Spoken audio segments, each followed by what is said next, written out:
Channel here over at Subscribestar. I have a mailbox. Drop me an email if you want to mail something. That way I know to check it. So California government compelled speech. California goes full 1984. Says Hollywood must meet diversity goals, including gender ones, which begs the question, why is the state involved in micromanaging an entertainment industry like this? The bill's SB 45, which is fine because the more they do to the California, the worse it gets. People keep voting for this, and they get it good and hard. What do they expect? At this point, you have to leave the left alone. Let them create a horrible situation. Let them deal with the consequences of their actions. They voted for soft on crime policies. And shocking, what did they get? They got mass looting and violence. The people in businesses suffer for it. And in some cases, the businesses have to leave. Then the people whine about retail deserts. Well, if you loot stores, eventually they have to close and go elsewhere to areas where that won't happen. What did you expect to happen? Oh, they should just stay and subsidize us. Yeah, good luck with that. The way to stop looting and crime in general is long prison sentences. If people know that they'll sit in a cell for 5 years for theft, well, they and their buddies are less likely to commit theft. But in California, doing time is very difficult to get people actually to do time for almost anything. And if they do, after their many offenses, then they're in prison making TikTok videos in jail.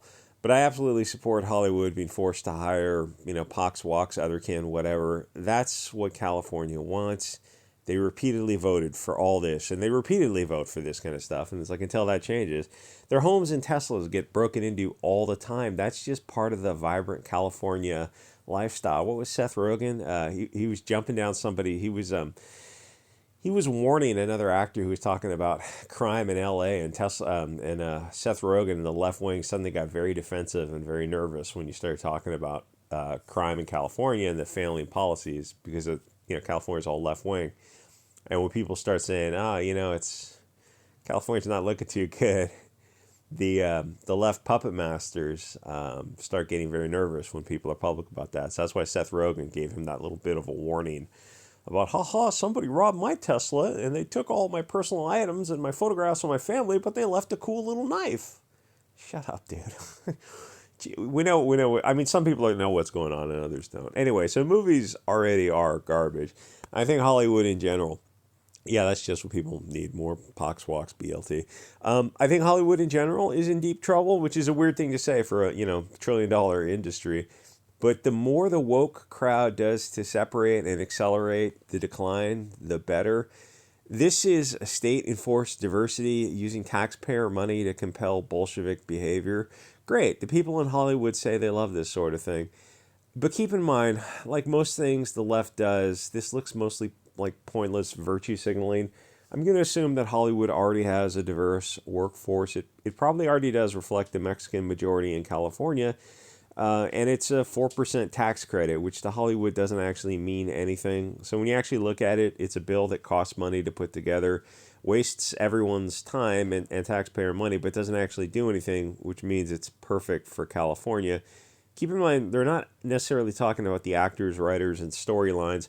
I don't think, because 99% of the people it takes to make a show are like building sets and running the lights and the sound and all that kind of stuff. It's the nuts and bolts that are required to actually run a studio, the actors, writers, directors, that kind of creative part in front of the camera. That's the public face, but that's only a very small part of the total crew. It's like an army. It takes, how many people, how many hair, hair and makeup and set design and editing and like even catering and cleanup and janitorial services. Like it takes a small, it takes a small army to run a movie, to get a movie off the ground. That's why at the end of those movies, you see them thank everyone in the credits. Like, oh, there's like 5,000 people who worked on this movie, a big movie anyway. So anyway, everything these Marxists do is an example of the failure of diversity, which literally started at the point of a bayonet in the 60s, and now is using taxpayer money to force people to make associations that they don't want to make. If you have to use the threat of silver or lead, money or violence to push diversity, then you're probably going in the wrong direction. Separation might be our strength. Diversity means combining people with adverse interests together. That's the definition of the word. You get people who hate each other and force them to combine their weaknesses, and you end up with the failing society that you see is America current year.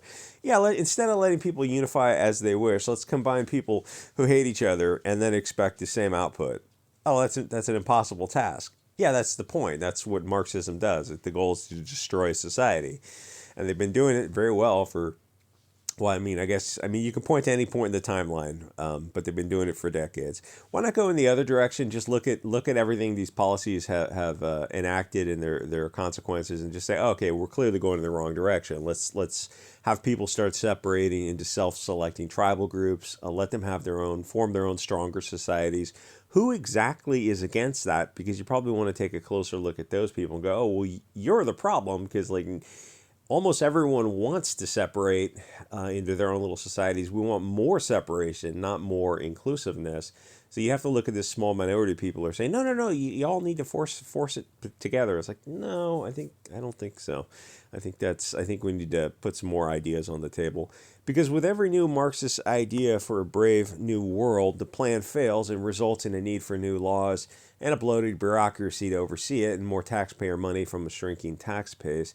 They have a costly plan that they come up with that fails, and then the consequences also requires more costly programs. They created a welfare state, I think in the 60s, that started destroying the family by giving women the option to just marry the taxpayer, which is less efficient than just forming a family unit. And they encouraged single women to get in the workforce, gave them the option of it. And then it became a necessity because the economy had adapted to it. So what does that do? Well, you saw what it did. It lowered birth rates enough that they had to do other things. And anyway, and these kids statistically require more taxpayer-funded programs and services, so the state gets more and more involved in raising kids, and the safety net has become a trap. Someone was talking about the economy of some California cities where the economy had started adapting to looting, and the society starts adapting to looting for so long, retail theft for so long, that it becomes dependent on it. It's bizarre. It's a weird, like America's like a first and second world nation. It's not really a first world nation, because like Japan and Korea and Scandinavian countries are first world nations. America's closer to a second world nation, but it still has a lot of working infrastructure that's just starting to collapse. And it's like you're just seeing all this stuff start to collapse now, as it happened in the late 80s with Russia. And I mean, you're seeing it, like you're living through it. You're living through the most interesting of times. Anyway, so instead of looking at the beginning of all this, Department of Education, government-run schools, feminism, socialism, the creation of a single mother-run welfare state, people just throw more taxpayer money at it and expecting it's like, well, yeah, but you've been doing that for 60 years. Maybe it's time to just admit, cut the losses and go on to something else. Yeah, that doesn't seem to happen. Look at the department. I mean, once you start funding something, it's like, well, the bureaucracy that is involved in getting that fundraising is very eager to continue that fundraising. Government doesn't get smaller over time. It just gets bigger until it collapses and you have a civil war. So look at the Department of Education, for example, a total failure and waste of money. The best thing is to just admit it, end it, cut taxes, let people set up small neighborhood schools, home schools, private schools, let them take care of their education themselves. But the globalists are using government schools to force equity, diversity, inclusion, equity, not equality, by ending the advanced classes in some cases. They're trying to force equal outcomes, which is impossible because some kids are smarter than others. Human beings and tribal groups are not fungible. And some families flat out value education, and others definitely do not. You can't advance the dumb kids. You can only dumb down the smart kids. And it's an accelerating, self-perpetuating cycle because single moms are going to vote for a left-wing nanny state, which continues to force government to micromanage more people's lives. The solution is in the other direction: smaller government, stronger patriarchal families. Married women with kids are more conservative. Single women get weird if they're on their own. No offense. And I'm just going to say, like, do single men get weird on their own? Yes, but they're still more naturally conservative, so they don't do things that are likely to unstabilize society, where single women, because they have the right to vote, which is, I mean, that in itself is insane, if I can say that on YouTube, they will destabilize society because they're more easily led. A stable society requires families and tribalism and traditions. All that has been destroyed on purpose by globalists in America. Look at America in 1953 and compare it to now. Are you winning, America? Because any American city today compared to 53 looks like a dystopian nightmare. If the soldiers in the 40s knew what society their grandkids were going to get, they wisely would have stayed on the boats and just shot their officers. Not enough people simply look at all these globalist progressive ideas and accept that they're just Marxist toxic propaganda. You know that you're brainwashed and you mindlessly repeat that diversity is a strength, and then when people give historical examples of how that's not true, your response is an emotional ad hominem because it's always been weakness, and deep down you probably know that, or at least you're very much unwilling to engage in a open, reasonable, calm, unemotional discussion about that topic. That's part of the definition of the word. You know how powerful incremental brainwashing is. You can get people who've never had a physics, chemistry, or geology class in their life to believe in just parroting this phrase climate change. They don't know what it is. They just trust the media. They want to go fight for democracy in Ukraine. Then when you explain that Zelensky shut down certain Christian churches, the press, free speech, and you ask them, well, I mean, what's your definition of democracy? What exactly are you fighting? What civil liberties are you fighting for?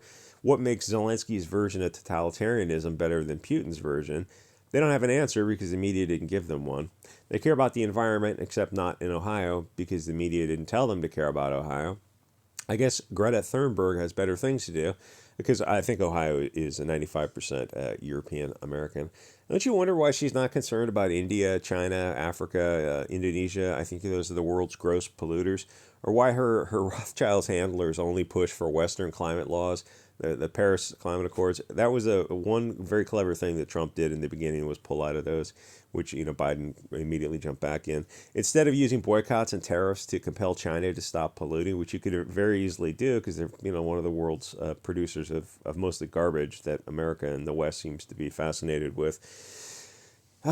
Doesn't at some point anyone on the left start to wonder why they're bothering to restrict the West when China is building, coal-fired, dirty power plants as fast as they possibly can? And you go, so if you do the math, the environmental impact globally of the West reducing and going to nuclear, and the and China continuing on, it's like what's the net outcome of the West?